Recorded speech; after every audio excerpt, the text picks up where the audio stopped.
Hello ladies and gentlemen, I am Bagra and this is my first video on the channel, but not first that I created. I did have another channel with a buddy, Bagroth Gaming. Bagroth Gaming. However, we weren't doing a whole lot of multiplayer stuff and our game choices weren't lining up for a good bit, so we decided that it was better to have individual channels. I don't think he started his. If he does, then please go over and watch him. But this is my channel and we are going to be playing Kenshi. So this is a squad-based RTS style game. Yeah. And we will be controlling a squad of people. We'll be able to directly tell them to do stuff, but we won't be swinging the swords and such. And we'll be trying to survive in the harsh land of Kenshi. So with that being said, the first thing is I do have this modded. If we look here, the mods we have are 256 squad limit. The original game caps you at 30 total members with 20 per squad. This ups it to 256, of course, with 50 per squad, and ups the squad count by I can't remember how many. Dark UI just makes everything look a little more sleeker. In-game biomap just shows the outline. The outline of the biomes so that you get a greater indication of where you are. Reactor World adds some more events into the world with like cannibals or be warring with each other, and when it comes to toppling nations, there's a little more after you beat the nation and stuff like that. And recruit prisoners allows you to have a chance of recruiting a prisoner. The tougher the prisoner, the harder it's going to be to recruit them.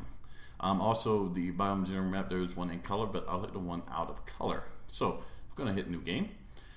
So there's a couple different starts. The Wonder is kind of the default one. You start with $1,000 called cats in this game, and you're at the hub and you just start out however you want.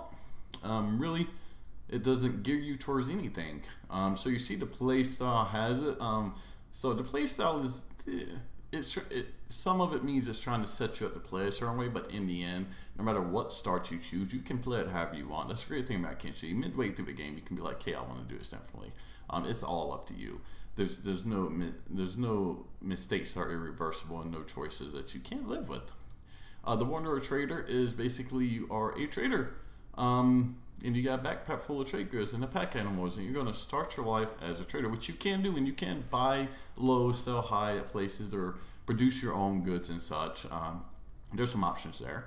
The Holy Sword, you start with a legendary sword, and someone's going to miss this, so people are probably going to want to come for you.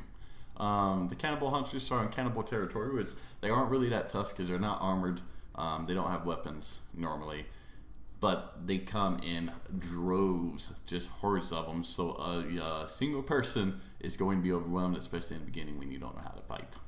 Hive vet side, the hive Bandit side. Now the thing about it is when you're a hive, people won't talk to you if you're not part of. If you're a hiver, other hivers won't talk to you if you're not part of a hive. They'll consider you like chaos, which is interesting. But you could always recruit other people that could deal with the hive. Son of a captain, you kind of have your choice of katana and the United Cities, which are to the south, and you're gonna go and make a life for yourself. The slaves, you start out with 2 people, both are slaves, see $0, and you have to break out of prison, which is good if you want to get sneaking and lockpicking skills up. And honestly, it's a really good one to just like kind of mess around and breaking out of prison, seeing what you can steal and what you can get away with. Rock bottom, you're starting out in the desert with no money, pretty much hardly no gear. You don't even have any clothes or a weapon, and you're missing your arm, which isn't a big deal in this game because you can buy prosthetics. But the area you start out with this have very expensive prosthetics, so you're not going to be able to afford it for a while. Empire Citizen, as you see, face of power and starvation. You decide you're going to make a name for yourself outside of town. And Holy Nation Citizen, kind of the same. You're going to the outside world, but you got the safety of the Holy Nation. You start out as a Greenlander. Guy with the dog, you're hungry, you're a drifter, you rescue your puppy, and you and him are going to make it. And the pup is a bone dog. Freedom Seekers, so basically you get a supply of building material stuff, and you're going to go out to build your own settlement, own civilization, whatever. I don't suggest starting with this because building a settlement in the beginning is really hard, but you do start with 6 people. So you could, if you wanted to start out with a little more money, is just sell all of the crap you get and just sell it all, probably except for like building materials. So you can use them to buy a house in town. You start with 4,000 cats. You start out with a decent amount of money. And nobodies. A group of 5 nobodies with nothing to a name, ready to go out and do something about it. This is what we're going to start with. We get no cash, but we do have 5 people. And the reason we're going to do this is because when you start with a single person, the first thing you got to do is recruit some people in order to have any chance of surviving combat, or to do even, no matter what you want to do or how you want to take the game, unless you're doing just a straight solo like assassin thing. But anything other than that, you have to recruit people. Otherwise, you're going to get your ass kicked a lot. So, one person, a single person game, not necessarily a bad thing, but it is a very specialized kind of gameplay that you really have to know what you're doing and want to do it. So we're going to begin with this. So there's a bit of right now. I'm going to assume that people don't know that are watching it. If you do, and I say something wrong, by all means, feel free to correct me in the comments. What I know about this game is what I've read up and what I've learned from my own playthrough. I've got another playthrough that I am pretty far into it with I think 24 people plus animals. So okay, we're gonna go over the races. First of all, you got humans, and they come in male and female, of course, and 2 varieties: Greenlander. So cannibal, the Reactor World mod adds them in it. We're not gonna be a cannibal. In the base game, you're gonna have Greenlander and Scorchlander, and race plays an effect in a couple ways in this game. The first way is how other races interact with you. Shek see non-Shek people as kind of weaklings, right?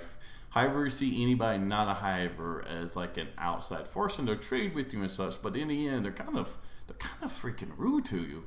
And then you get Holy Nation people, which are Greenlanders, who see anything that's not a male Greenlander as something wrong with you. They're tolerate the Scorchlanders. All other races are going to enslave, and skeletons, or if your person has a prosthetic, they are going to kill on sight or attack on sight. And the Holy Nation is rather strong. In the beginning, you don't want to piss them off. So the second one is the limbs. So the limbs of different races and different body parts are going to have more HP. The Shekite have a higher HP because they're warriors. The Hivers, for example, have a really low HP. So that affects kind of how much damage you can take. Second, down here, so if you see, like the Greenlander has farming, cooking, and science plus 30%. That hit points. This is the hit points of your body parts. This refers to how much experience you gain. So, like for example, they have no negatives. However, they don't have any combat. They don't have any labor, and they're really kind of run of the mill, if you want to say. But if we look at like the Scorchlanders, right? Dexterity, athletics, stealth, armor, and weaponsmithing and dodging. It makes them pretty good. You can see that it's based off of them being able to run, them being faster than their opponents, but they got negative like farm, cooking, laboring, and strength. So they're going to be better with faster weapons and such. The next race we have, there's no difference. So if we look at the male and female, there's no difference, which I really like about this. Next is the Hivers. So yeah, a couple. First of all, let's start with the Prince. So the Prince gets 20% to nearly everything: engineering, attack, laboring, thievery, farming, stealth, athletics, and dexterity. They're hard workers, but they get negative to strength. Oh no, wait, that one's added. So this is added. I thought I was looking odd. This is added by Reactive Mod. The High Prince is a typical one. Lockpick, so you see a lot of the non-combat skills are what you're going to get 20%. Laboring and strength negative because he's supposed to be protecting the queen. The drone is negative strength, science, cooking. About the same thing. I think laboring, does he get a +2? Yeah, plus the laboring. So not a whole lot of difference. And Hive Soldier drone is toughness and attack, but negative and everything else. Next, we got the Shek, which are your warriors. You see, they only got one form, which is Shek, male and female, of course. And they get toughness, attack, and strength. Everything else, they get a lot of negatives and something that isn't combat or that isn't like heavy weapons. And some of them will get, they get a increase in heavy weapon training. And the last one is a skeleton. These are the robot people. Robotics, attack, turns, and assassination. They all get 20%. However, as you can see, anything that is kind of stealthy or quiet, they get negative because, you know, they get robotic parts. So there's normally only one, the Screamer Mach 1, the reactor mod as a P4 unit. No, there we go. This is a normal skeleton. Heavy weapons, robotics, starts. That looks right. Start Steve Dog. I just installed this mod like over the week, so I haven't got completely used to changes it did here. I haven't went through one. Now we got a number of different things we can do. So what I'm going to do is I'm going to pause the recording here. And then I'm going to make up my people, and then and then when you see me next time, I'm going to already be in the game just because it takes a minute to load. So I will see you guys in just a minute. Hello, we are back. We are back after creating the characters. I had to restart once because it literally started me in here, and you have firestorms, and I was like in the middle of it, and I was like, holy shit, I'm gonna die before I leave out of there. So let's look at the party. The first person we have is Bagra. That's me, as you see, skin and bones. Then we have Fade here. He's gonna be our hiver. He's gonna be our stealth person. We have Slowline and Set, both Scorched Lanterns and Pins, which is a Green Lantern. And you notice we don't have any Shek or any skeletons. The reason for that, far as Shek goes, is I knew I was going to be coming here, so I knew that the Shek was going to be the person that's the easiest to get, so there's no point in getting him. Now we have Hobbs here, so I played this, so some of the people I know, and Hobbs is a free character you can get. So let's see. Yeah, that's it. Have a drink on me. Say, have you ever heard the story of the Welling Phantom? No. What's it about? Well, legend has it that it nests deep, deep into the forest. They say it preys on lost travelers, feeds on their souls, and makes rotting loincloths out of their neckskins. Apparently, survivors are told that it has a pungent potato odor and has eyes that resemble surprised truffles. There's one particular handsome man warrior that once very nearly slayed a beast, but he choked on a boiled potato 2.5 weeks ago. Wow. Yeah, okay, that does sound pretty fucking amazing. If I knew that, I would have tracked it down myself. But if we're going to head out in search of it, you must take me with you. Call it an old dying man's wish. So he's dying. Do we want a dying man? But if he's old, he gets experience. He probably knows these parts. Maybe knows the world. Yeah. What's wrong with you? Aren't we all slowly dying in this relentless dark world? Yes. And this dying man wishes to witness that diabolical monster with his own 2 eyes. They say that if you lick one of his pinky toes, then you'll gain the power of sweet, balmy immortality. Oh, and that true love smooch will transform the beast into a glorious mantrub, whom will grant you all of your deepest munchies. All right. I don't think you're saying, but I want you to join us because you're going to be fun. So we got Hobbs. So we got our other person. He is a Green Lantern. So we are Green Lantern heavy. So we have no money right now. Now a lot of people like to stay in the hub. Me, I don't. I like Squint. I don't really like the hub. It has its uses, and we will come back here at some point. So they're all going into the bar. That's fine. So we're going to fast forward this, and hopefully we'll watch out for enemies. So how are we going to play this? I've tried a couple of different options. First of all, we are not going to be doing. Oh wait, I forgot something. So if you hit this, that will go at the slowest minimum. It shouldn't take us long to get Squint. You can look and see that we're running at 13 miles per hour. So we should beat. Who's this? So you can get a little bit of bugginess in here. Escape servant. All right, we're not gonna mess with them. They shouldn't mess with us. But we're not going to be stilling. Stilling makes the game way easy. Just because you can pretty much still everything you need and get all the money you need in the game without putting effort into it.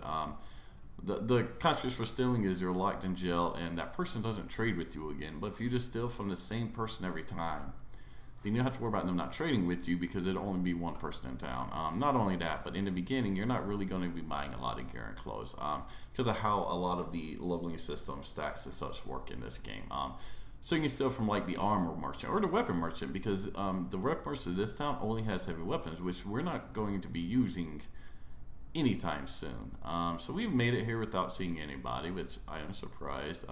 There is some word loading, so we're going to get some laggage right at the beginning, but that should clear itself out. So this is Gwen. And what we want to do first is we want to run up here to the bar, because there is a second person we can get. And she should be...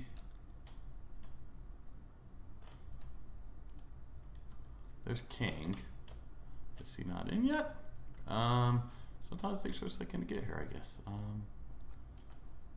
Either way, she will eventually be here. She could be at the other bar too. Let's check the people walking down the street. Nope, there she is. There's Rukia. Come back.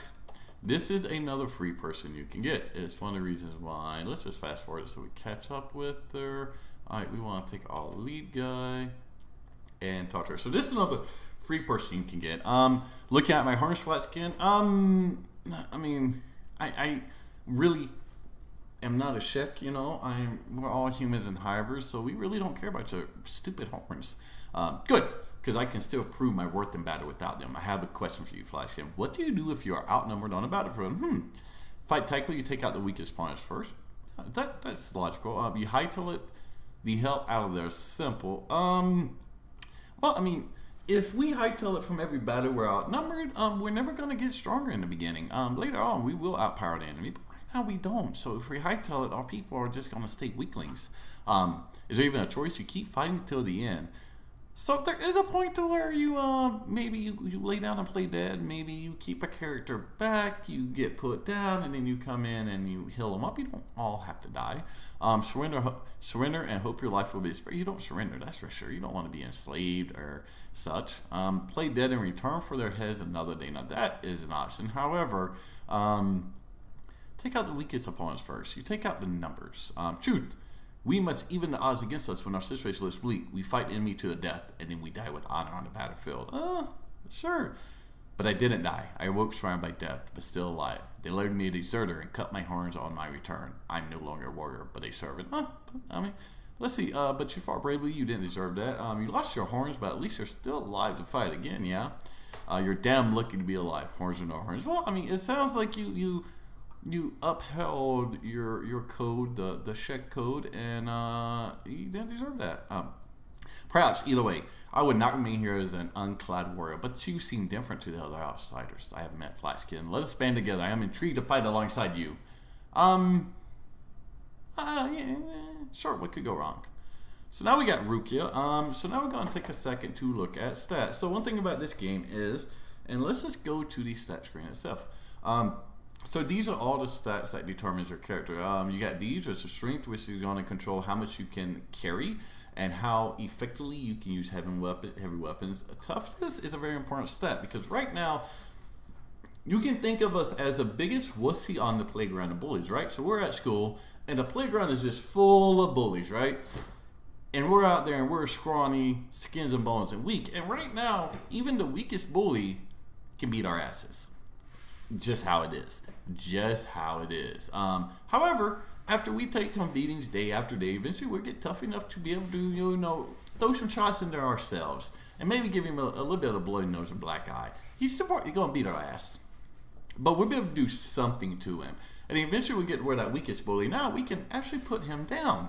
And then we'll be able to start moving up to the bullies, but we had to get our butts kicked in order to get tough enough, because toughness, it reduces damage, but it also decides where your KO point is. So somebody that has a higher toughness can fight through the pain and through the bleeding for a lot longer, which is going to give you time to take down enemies.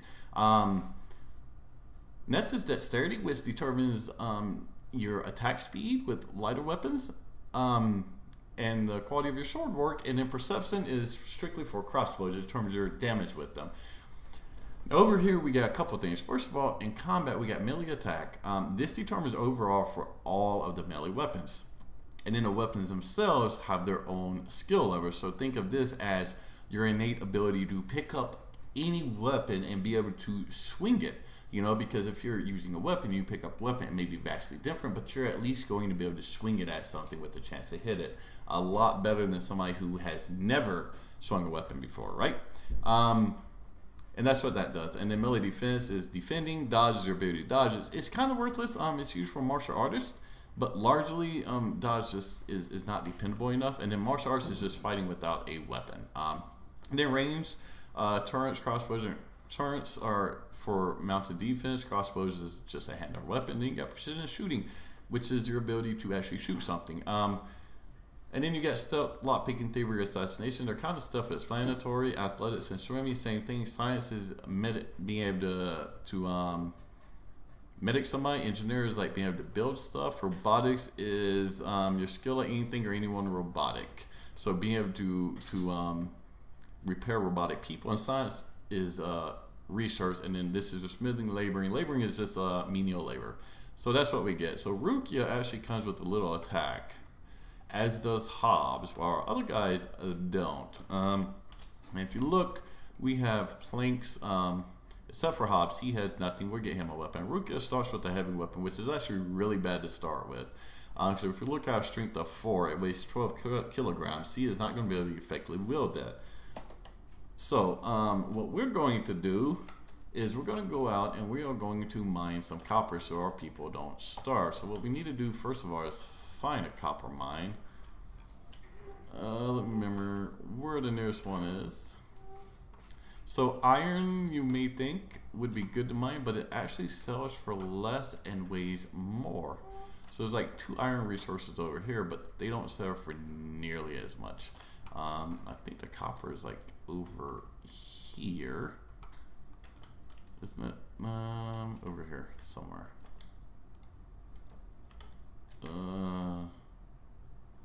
Must be the other side of town. So there's 2 sides of this town, and we need to find the copper. There we go. Small copper resource. Only 1 person can work it at a time, unfortunately. We also need to switch this back to here. So what we're going to do is we're basically going to bring one of our people out. So the Scorchlanders, of course, we saw they have a -2 laboring, and we can tell that by going in here, and you see at the top racial point is 0.8, meaning they're not going to get up that well. But her, she doesn't have any racial bonus, so none of our people are really good at laboring. However, these 2 people are the ones with the least amount. So a copper resource, unfortunately, can only have 1 person on it, versus 3 for an iron, but it does sell for more. So what we're gonna do is we're sending Hobbs out there, not Pins. And he's gonna go out there and start mining copper. So what we're basically gonna do is try to build up a little bit of industry. Normally in this game, I would just start out attacking shit and warring with people, and that's a way to start out, but I want to have a little industry so I'm not living off of dried meat the whole time. So we're going to build up a bit of industry in this town. We'll explore over around this town. What I'm looking for is any bandits that might come by, because what I want to try to do actually, we're going to actually take Rukia. Where's Hobbs at? I think what did I send him to? Over there, and I'm gonna send her right here with Hobbs just to give a little bit of defense. So it looks like he's not doing anything. If we look in his inventory nothing's coming up, but if we look in here, we are slowly mining copper. It's gonna be a very slow thing, and the reason we put him on there is because his hunger is almost up, whereas where's Rukia at? Yeah. Whereas the hunger of the rest of our people are not. And then, oh, who's this? This is probably, yeah, Wandering Assassin. We will make friends with them. So, what we're going to do is we're going to take our main guy and fade outside of here. And see, we're going to leave, yeah, we're going to leave both of them in there because we want somebody here to heal. So let me gear. So they've got some bandages. Pins does. C does. Alright, so both these have bandages. So we're going to keep one over here and the other one over here. So if we do get in a fight, we will be able, if they, bandits come upon them, we'll be able to quickly get somebody over there. So we're going to go over there. We need to get some money up. We also need to get some gear, because if you look, we don't have armor or anything. So we're going to do a little bit of fast forwarding. We're going to go at the 2x speed just because the other one is so slow. I'm going to go up here and see if there's a bandit camp up here. Sometimes there are. If there are, then we can look for bandit patrols coming out of this camp. Possibly ones coming using this road. There's also the fact that if we find any wild garus, we can take them. But sometimes there will be a little bit of a bandit camp up here. Doesn't look like there is this time. Not that I see, so the bandits probably have camped out somewhere else. But you can find various camps, and they will show up on the map as a camp. But for right now, we can't see them. So what we're pretty much going to do is we're going to let him take copper. We're not going to mine with anyone else because that's going to increase the rate at which we get hungry. And that's not good, and we're hoping the best case scenario is we get some wild garus coming around here and we can start a fight with them, and then the guards will help us kill them. Then that would give us A, meat, and B, skins for loot. Now unfortunately in the beginning of Kenshi it is not the too action packed, just because you're trying to build up money and such. So if we look, we have a copper in here. And if we look at Hams, what we can do is put this on him. And if we look, we see that now his encumbrance has went up to 6%. And we can see the sell value here is 180, to where iron is about 90. So it's a lot better to mine copper versus iron. Even though you can put 3 people on iron, copper is giving you more bang for your buck.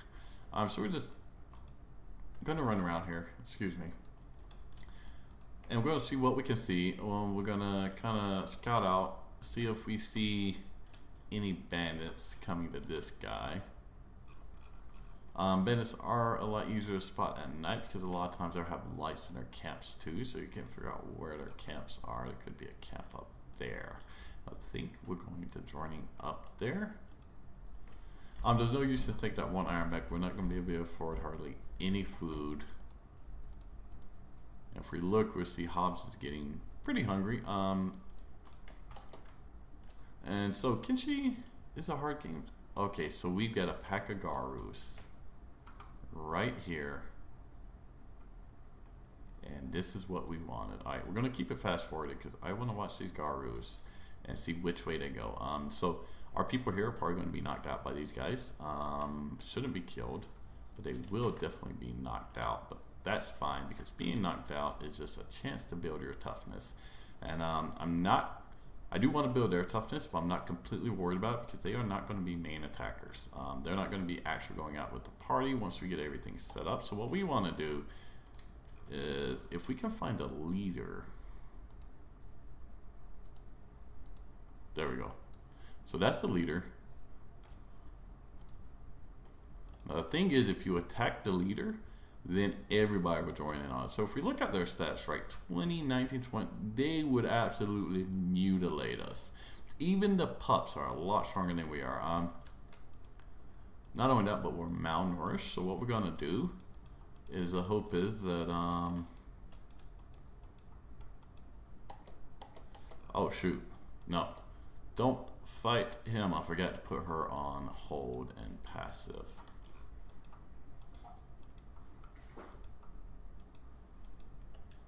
So that guard is coming for them now.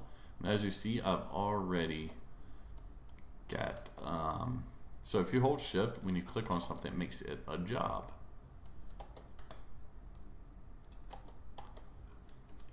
And Rukia is coming over here, and now what I want to do is loot these things. So if we click on loot, we'll see we've got skins and we've got meat, raw meat, but meat. And we're gonna put some of this on each of these people.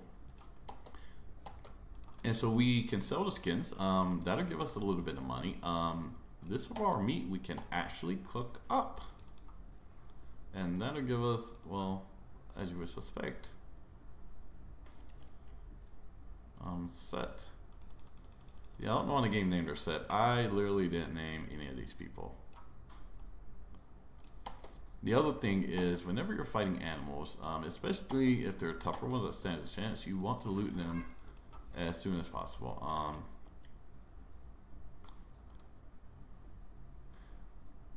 And the reason for that is that as soon as you take something out of them, they are dead. So for example, I can't carry all of this. So what we're gonna do is we're gonna take something out of here. Yeah, so taking something out of there means that technically they are done. All right.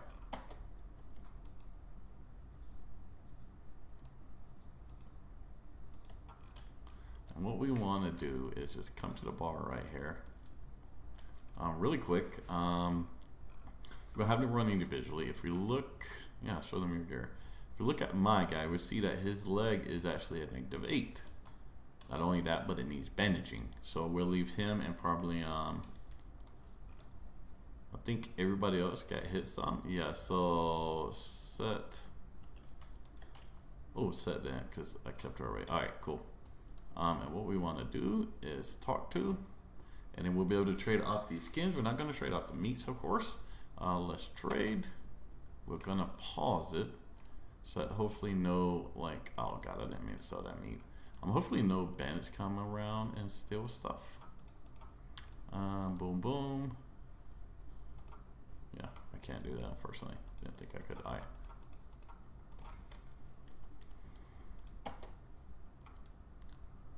So what we're gonna do is trade with him. And he's gonna get that meat. There's also the fact that Set is not injured.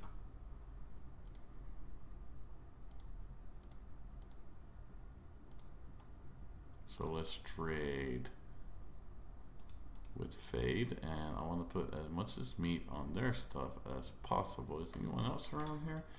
I think it's literally just Bagra, Fade. Okay. Alright, so Rukia and him's gonna go out. Or, yeah, them two are gonna go out. We're gonna check right quick on how Hobbs is doing. So, as you see, this is almost filled up. We're actually gonna have Hobbs come back in, because I don't want him to get too encumbered, so we're gonna have him run to the bar as well. I'm gonna have her run down here. And we'll start with her. And so he's gonna loot him. If we click over him, we'll see dead, dead. Boom, boom, boom, boom, boom, boom, boom, boom, boom, boom. Let's get that meat. Rukia. Alright, so that should be, yeah. So we, oh, Bone Dog. Alright, so from the slave trader. So, slavery is a thing in this game. You can actually sell people off to the slavers if you want. If you want to go that route and be that type of person. You can literally knock people out, trade them off to slavers. And I'm realizing that this video is at about 30 minutes. However, I wanted to get something done in the first one, so the future ones I'm gonna try to keep around 25-ish minutes. If they end up going a little longer, then okay, they go a little longer, but I'm gonna try to keep them around there. So we're gonna sell this off right quick.